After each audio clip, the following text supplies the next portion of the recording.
আসসালামু আলাইকুম রহমতুল্লাহি ওয়া বারাকাতুহু। আশা করি মহান আল্লাহ রাব্বুল আলামিনের অশেষ রহমতে আপনারা সকলেই ভালো আছেন। সম্মানিত ভাই ও বোনেরা, মা ফাতেমার কষ্টের জীবনের সিরিজে আপনাদের সবাইকে স্বাগতম। একবার হযরত আলী রাদিয়াল্লাহু তাআলা আনহু একজন ইয়াহুদির কাছ থেকে সামান্য পরিমাণ জব ঋণ নিয়েছিল। ইয়াহুদি লোকটি ঋণের পরিবর্তে কিছু বন্দুক চাইল। হযরত আলী রাদিয়াল্লাহু তাআলা আনহু হযরত ফাতেমার পশমের চাদরটি বন্দুক রাখলেন। ইয়াহুদি লোকটি চাদরটি নিয়ে তার কোনো একটি কক্ষে রেখে দিল। রাত্রিতে কোনো একটি কাজের জন্য ইয়াহুদির স্ত্রী ওই কক্ষে প্রবেশ করলে দেখতে পেল যে ঘরের কোনো জায়গা থেকে আলোক ছোটা সারা ঘরকে আলোকিত করছে। ইয়াহুদির স্ত্রী তার স্বামীকে জানালো যে ওই ঘরের ভেতরটা আলোয় উদ্ভাসিত হয়েছে। ইয়াহুদি লোকটি তার স্ত্রীর কথায় বিস্ময় প্রকাশ করে। সে একেবারেই ভুলে গেছে যে সে যে কক্ষে হযরত ফাতেমার চাদরখানা রাখা আছে। সে অতি দ্রুত সে কক্ষে প্রবেশ করে দেখতে পেল যে হযরত ফাতেমার চাদর থেকে নূর ভেসে আসছে, আর সে নূর দিয়ে সম্ভবত ঘর আলোকিত হচ্ছে। মনে হচ্ছে যেন উজ্জ্বল চন্দ্র অত্যন্ত নিকট থেকে আলোক বিবরণ করছে। ইয়াহুদি লোকটি অবাক নয়নে তাকিয়ে রইল। লোকটি বুঝতে পারল যে হে আলো হযরত ফাতেমার চাদরের কাছ থেকেই আসছে। সে তার আত্মীয় স্বজনদের খবর দিল। মহিলাটিও তার আত্মীয় স্বজনদের সংবাদ পাঠালো।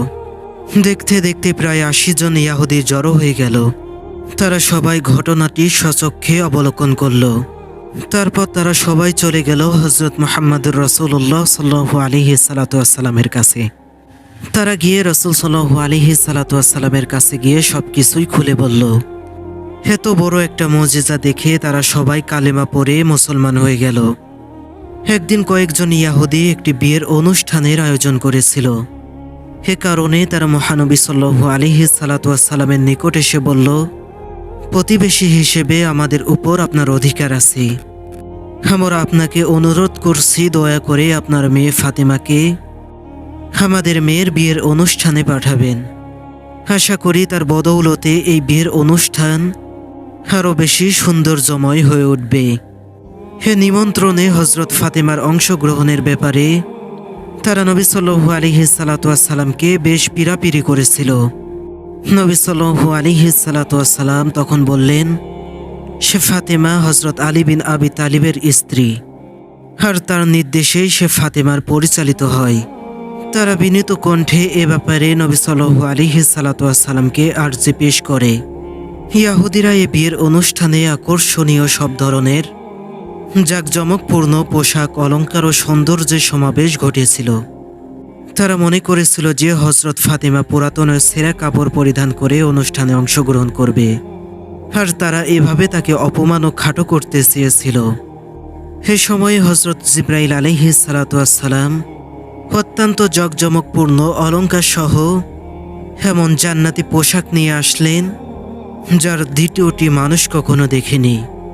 হযরত ফাতিমা রাদিয়াল্লাহু তাআলা আনহা সেই কাপড় পরে অনুষ্ঠানে অংশগ্রহণ করলে দর্শকরা তার কাপড়ের রং দেখে ও সুঘ্রাণ পেয়ে অনেকটা অবাক হয়ে যায়। হযরত ফাতিমা রাদিয়াল্লাহু তাআলা আনহা ইয়াহুদিদের ঘরে প্রবেশ করলে ইয়াহুদি মহিলারা তার সামনে সেজদাবনত হয়ে মাটিতে চুমু খেতে শুরু করে। সেদিন উপস্থিত অনেক ইয়াহুদিও এ অলৌকিক ঘটনা দেখে ইসলাম গ্রহণ করেছিল। একদিন রাসূল সাল্লাল্লাহু আলাইহি সাল্লাম হযরত আলী রাদিয়াল্লাহু তাআলা আনহুর গৃহে প্রবেশ করেন। তিনি দেখতে পেলেন যে হযরত আলী ও হযরত ফাতেমার সাথে জাতা পিষে আটা বানানোর কাজে ব্যস্ত। তখন নবী সাল্লাল্লাহু আলাইহি সাল্লাম বলেন, তোমাদের মধ্যে কে সবচেয়ে বেশি ক্লান্ত? হযরত আলী রাদিয়াল্লাহু তাআলা আনহু বললেন, ফাতেমা। হে আল্লাহর রাসূল সাল্লাল্লাহু আলাইহি সাল্লাম। নবী সাল্লাল্লাহু আলাইহি সাল্লাম হযরত ফাতেমাকে সম্বোধন করে বললেন, মেয়ে আমার ওঠো। হযরত ফাতেমা উঠে দাঁড়ালেন, আর নবী সাল্লাল্লাহু আলাইহি সাল্লাম তার স্থানে গিয়ে বসলেন এবং হযরত আলীর সাথে আটা তৈরির কাজে সাহায্য করলেন।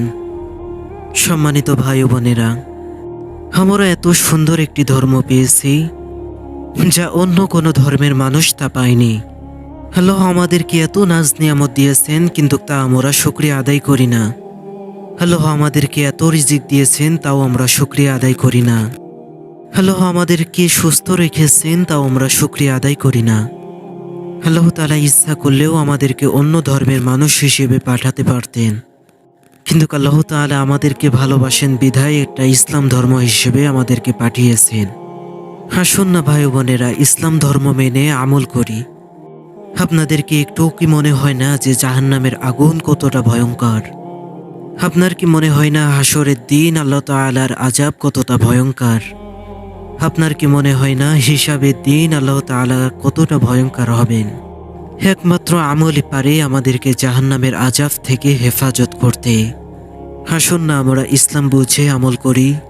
আল্লাহ তাআলা যেন আমাদের সবাইকে ইসলাম বুঝে আমল করার তৌফিক দান করেন। আমিন।